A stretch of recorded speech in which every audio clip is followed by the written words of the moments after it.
Selamat berjumpa kembali Bapak Ibu, saudari-saudara umat beriman terkasih dalam Tuhan kita Yesus Kristus.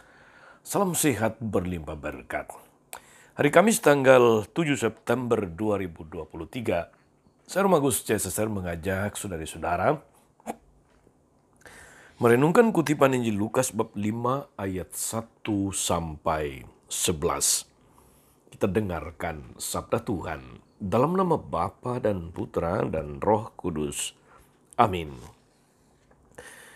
Pada suatu ketika Yesus berdiri di pantai Danau Genesaret. Orang banyak mengerumuni dia hendak mendengarkan sabda Allah. Yesus melihat dua buah perahu di tepi pantai. Nelayan-nelayannya telah turun dan sedang membasuh jalannya. Ia naik ke dalam sebuah perahu itu, yaitu perahu Simon, dan menyuruh dia supaya menolakkan perahu itu sedikit jauh dari pantai. Lalu Yesus duduk dan mengajar orang banyak dari atas perahu. Selesai berbicara, dia berkata kepada Simon, "Bertolaklah ke tempat yang dalam, dan tebarkan jalamu untuk menangkap ikan." Simon menjawab, "Guru, telah sepanjang malam kami bekerja keras dan kami tidak menangkap apa-apa. Tetapi atas perintahmu, aku akan menebarkan jala juga." Dan setelah mereka melakukannya, mereka menangkap ikan dalam jumlah besar, sehingga jala mereka mulai koyak. Lalu mereka memberi isyarat kepada teman-temannya di perahu yang lain, supaya mereka datang membantu. Maka mereka itu datang, lalu mengisi kedua perahu itu dengan ikan hingga hampir tenggelam. Melihat hal itu, Simon tersungkur di depan Yesus dan berkata, "Tuhan, tinggalkan aku, karena aku ini seorang berdosa." Sebab Simon dan teman-temannya takjub karena banyaknya ikan yang mereka tangkap. Demikian juga Yakobus dan Yohanes, anak-anak Zebedeus, yang menjadi teman Simon. Yesus lalu berkata kepada Simon, "Jangan takut, mulai sekarang engkau akan menjala manusia." Dan sesudah menghela perahu-perahunya ke darat, mereka lalu meninggalkan segala sesuatu dan mengikuti Yesus. Demikianlah sabda Tuhan. Bapak Ibu, saudari-saudara umat beriman terkasih dalam Tuhan kita Yesus Kristus. Yesus memulai karyanya sebagai guru yang penuh dengan karisma. Dia menimbulkan rasa kagum yang luar biasa di kalangan orang-orang pada masa itu karena kewibawaan dalam pengajarannya, tapi juga di dalam mujizat-mujizat yang dilakukannya.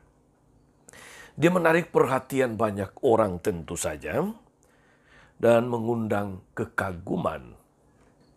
Baik untuk pengajarannya yang penuh kuasa, apalagi disertai dengan mujizat-mujizat yang menggetarkan jiwa. Petrus dan kawan-kawan termasuk mereka yang mengagumi Yesus. Tetapi ketika peristiwa khotbah di atas perahu itu terjadi, kita dengar dalam Injil hari ini, batin mereka baru sampai pada tahap kekaguman. Ketika Yesus meminta mereka bertolak ke tempat yang lebih dalam untuk menjala ikan, Simon merasa perlu memberi penjelasan. Dia merasa perlu mengingatkan Yesus mengenai siapa dia. Terkesan bahwa Simon merasa kurang setuju dengan anjuran Yesus bertolak ke tempat yang lebih dalam. Secara manusiawi sebetulnya masuk akal karena Simon itu adalah seorang nelayan dan dia lebih tahu danau daripada Yesus yang seorang tukang kayu. Namun ketika mujizat itu terjadi, Petrus menyadari siapa Yesus sebenarnya. Dan kemudian sadar diri siapa dia di hadapan Yesus. Karena itulah dia kemudian menyembah Yesus karena merasa diri berdosa dan tidak pantas. Tuhan, pergilah padaku karena aku ini orang berdosa. Ia bersujud karena telah meremehkan pribadi Yesus. Pribadi yang sederhana dari keluarga tukang kayu. Ini menjadi semacam sebuah pukulan atas kesombongan Petrus yang merasa lebih tahu karena dia memang latar belakangnya nelayan. Tetapi sejak peristiwa itu dia menjadi pribadi yang baru. Dia menjadi Petrus yang baru, dari seorang penjala ikan menjadi penjala manusia. Bapak, Ibu, Saudari-saudara, umat beriman terkasih dalam Tuhan. Kesombongan Petrus muncul karena dia tidak memandang lebih jauh penampilan pria asal Nazaret yang sederhana itu. Watak dan perilakunya perlu dipukul jatuh dan dikikis habis agar dia bisa dibentuk menjadi pewarta yang ulung, pribadi yang tangguh. Maka pengalaman dalam tanda kutip menyakitkan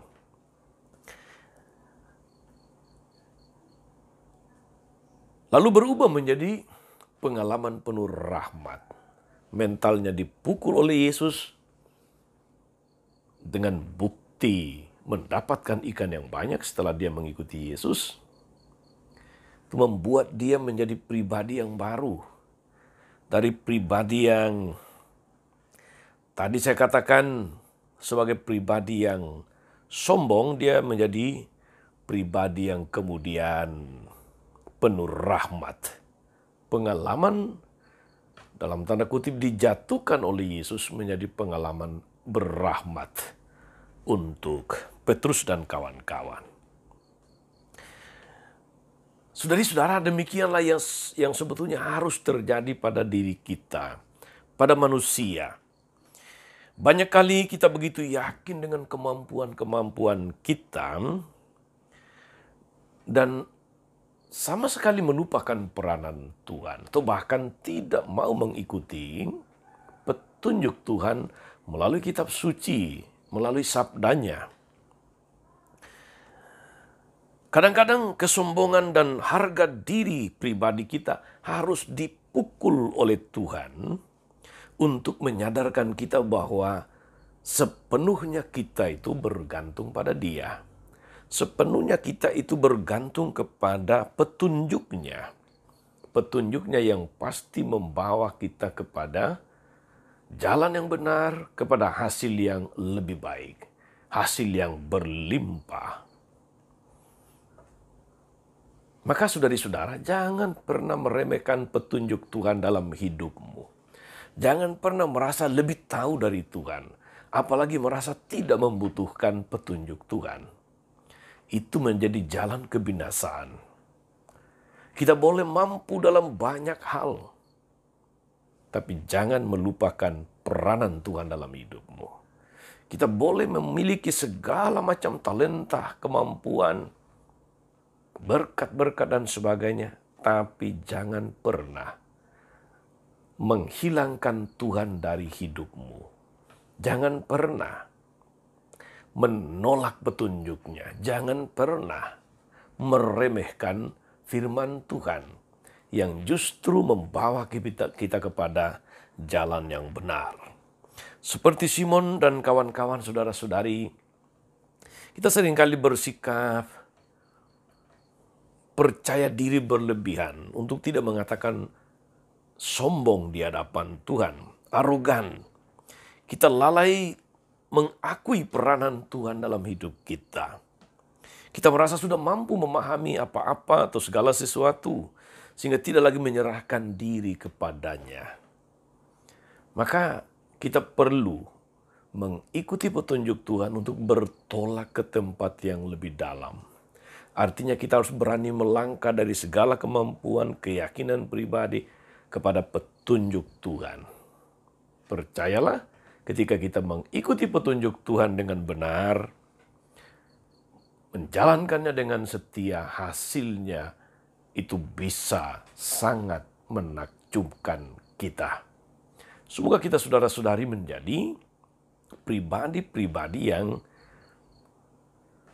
menempatkan Tuhan dan petunjuknya sebagai pedoman bagi seluruh perjalanan perjuangan hidup kita ini.